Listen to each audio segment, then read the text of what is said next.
President বাৰ গছ-গছনি আমাক বিভিন্ন ধৰণে সহায় কৰে। গছ-গছনি নহ'লে কোনো জীৱ জীয়াই থাকিব নোৱাৰিব। বৰ ডাঙৰ ডাঙৰ গছবোৰক বৃক্ষ বা বৰ গছ বোলে।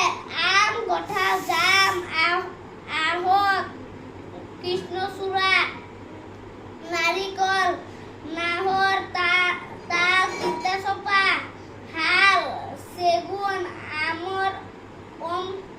অমৰা আদি গছবোৰ বৰ গছ হয়।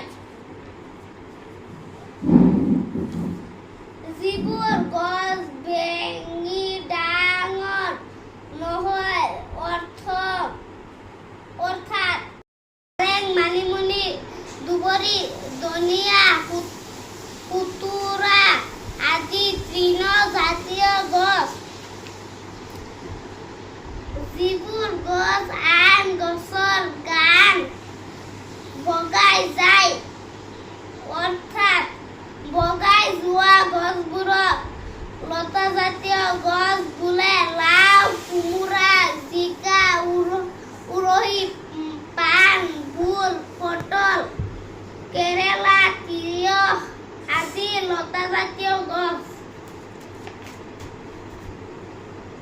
যিবোৰ গছ ঔষধি গুণ আছে সেইবোৰক ঔষধি গছ বোলে।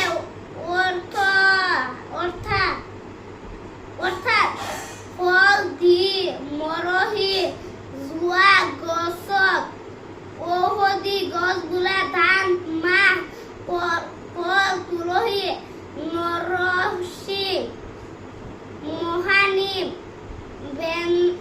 ভেদাইলতা, মানিমুনি আদি। কিছুমান গছ ডাল নাথাকে। ধান, কুঁহিয়াৰ, কল, কচু, তাল, তামোল, নাৰিকল, হেৰৈ আদি ডাল নথকা গছ।